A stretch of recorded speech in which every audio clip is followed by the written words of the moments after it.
Hello, students, and very good morning to all of you. And I hope that you must be doing your work perfectly and diligently.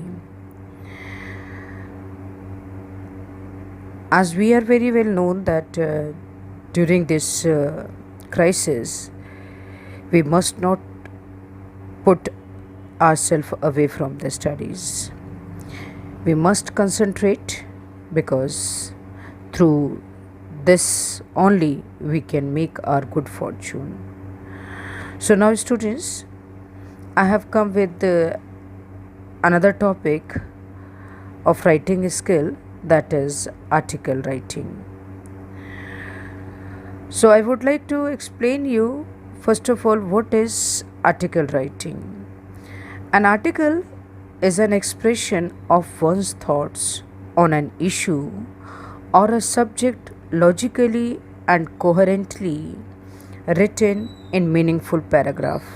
क्या मतलब हुआ इस बात का कि article का क्या मतलब होता है, जब हम या कोई भी अपने विचारों को जो है या अपने किसी सब्जेक्ट को लॉजिकली और बिल्कुल अंडरस्टैंडेबल मीनिंग में पैराग्राफ्स में उसको एक्सप्रेस करता है, लिखता है। अपने विचारों को तर्कसंगत अच्छी तरह से प्रस्तुत करना आर्टिकल कहलाता है। आर्टिकल हालांकि एक बहुत चैलेंजिंग टास्क है, लेकिन इसके लिए हमें क्या ज़रूरत है कि हमारे पास अच्छी वोकैब होना चाहिए, उस सब्जेक्ट की अच्छी नॉलेज होनी चाहिए और हमें आइडियाज़ को अच्छे से ऑर्गेनाइज करना आना चाहिए। अब क्या ज़रूरत है हमें आर्टिकल लिखने के लिए? What is the purpose of writing an article? और आर्टिकल्स जो हम लिखते हैं उसके बहुत सारे पर्पस होते हैं। मैं आपको यहाँ पर थीम्स बता रही हूँ। कौन कौन सी थीम्स हैं जिस पर हम अपने आर्टिकल्स को लिखते हैं? पहला, social concern. Second, narration of an event. आपके स्कूल में कोई भी इवेंट हुआ है, आप उसको नरेट करते हैं, उसको अच्छे से बताते हैं through the article itself. Description of place, person और एक्सपीरियंस। जब आप किसी जगह का डिस्क्राइब करते हैं या किसी व्यक्ति को प्रॉपरली डिस्क्राइब करते हैं या आपका कोई ऐसा अनुभव हो, उसको आप अपने आर्टिकल के माध्यम से बताते हैं। टू प्रोवाइड इन्फॉर्मेशन, कहीं की भी कोई इन्फॉर्मेशन है जो आप अपने आर्टिकल के थ्रू देते हैं। To present a personal opinion, कोई भी मीडिया में, सोशल मीडिया में या आपके सराउंडिंग में कोई भी ऐसी बात हुई हो और उस पर आप अपने पर्सनल व्यूज़ रखना चाहें उसे, और आप अपने उस पर विचार प्रस्तुत करें। टू ऑफर एडवाइस, या सलाह के रूप में भी आप आर्टिकल देते हैं। बेटा जी, इस आर्टिकल को जब आप लिखते हैं, ये जो लॉन्ग पीस ऑफ कंपोजिशन आप करते हैं, इसके लिए कई बातों का ध्यान रखना बहुत ज़रूरी है। वो कौन कौन सी बातें हैं जिस पर आपको अटेंशन पे करनी है? आइए सबसे पहले उन्हें देखेंगे। सबसे मेन चीज़ है, जो भी आप सब्जेक्ट लेते हैं बेटा, और तो वो जो सब्जेक्ट है, वो जो टाइटल आप लेते हैं बहुत ही कैची होना चाहिए। मीन्स आप जो भी टाइटल लिखते हैं वो रीडर को अट्रैक्ट करना चाहिए और उसको रीडर जो है आपके उस टाइटल से इंगेज होकर आपके अदर कंटेंट्स को बिगनिंग से एंड तक पढ़ने के लिए जो है वो बिल्कुल उसके अंदर एक लगन होनी चाहिए। सेकेंडली, जो भी आप कंटेंट्स लेते हैं और जो भी सब्जेक्ट मैटर आपने चूज़ किया होता है, तो उनके आइडियाज़ को जो है आप प्रॉपरली एक्सटेंड करेंगे अपने आर्टिकल में। आपको अपने आइडियाज़ को ऑर्गेनाइज़ करना आना चाहिए और जो आइडियाज़ हैं उनका सीक्वेंस कभी भी ब्रेक नहीं होना चाहिए। आपको कनेक्टर्स जो आप यूज़ करते हैं उनको प्रॉपरली यूज़ करना चाहिए, आना चाहिए। Grammatical accuracy very important, and appropriate vocabulary, and you must know where to put punctuation, spelling और हैंडराइटिंग की लेजिबल होनी चाहिए। And now students, very main thing which I would like to share among my students, that is कहाँ से आप इन expressions को अपने अंदर डेवलप करते हैं। So many times you have been taught in the school itself, and that you must have a good reading habit. अगर आपके पास अच्छी रीडिंग हैबिट है, आप अच्छे से रीड करते हैं, तो आपके पास अच्छी वकैब होती है। तो रीडिंग के आपके जो मटेरियल होने चाहिए वो है social environment and political issues, so that you have a good understanding of the topic and you may express your ideas more powerfully. Now students, we would like to see the format of the articles.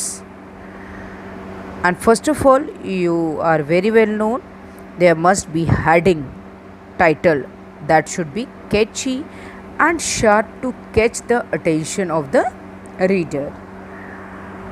Byline, it must contain the name of the writer. Introduction, and introduction में आप क्या करेंगे बेटा जी?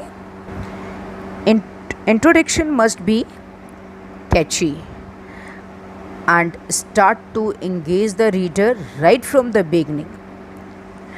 और आपको ऐसी ही जो है टेक्निक्स का यूज़ करना है, जैसे आप अपना जो इंट्रोडक्शन जब स्टार्ट करते हैं, या तो आप इंटरेस्टिंग कोई स्लोगन लीजिए, या कोई क्वेश्चन पुटअप कर दीजिए, या प्रेजेंटिंग एन अमेजिंग फैक्ट, या कोई एक ऐसा स्टेटमेंट, ये आपका इंट्रोडक्शन स्टार्टिंग का होना चाहिए।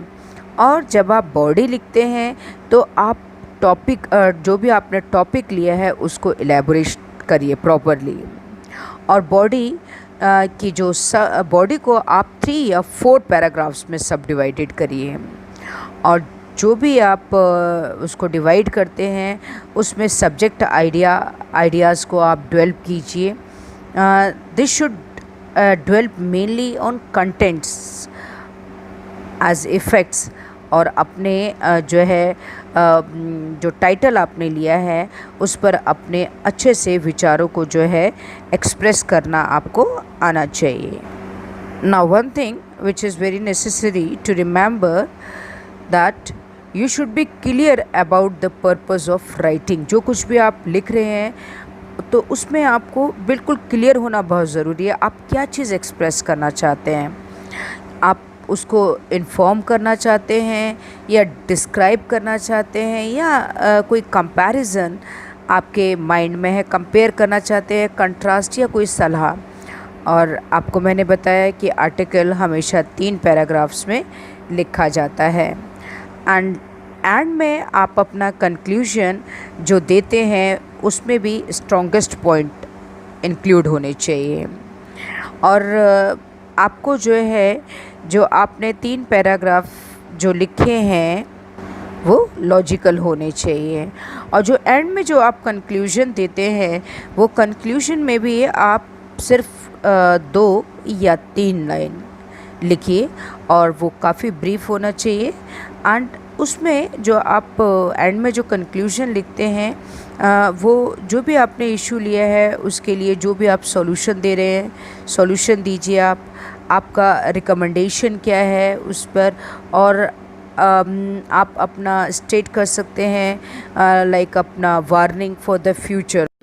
Now here students, you have been given the format of article writing, so you will follow all these steps. Giving you homework, and this is the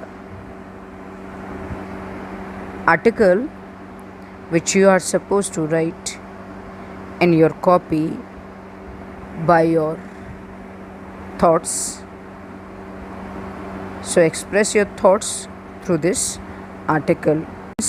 As Living English grammar book has been provided to the 9th class as well as 10th class as an English grammar.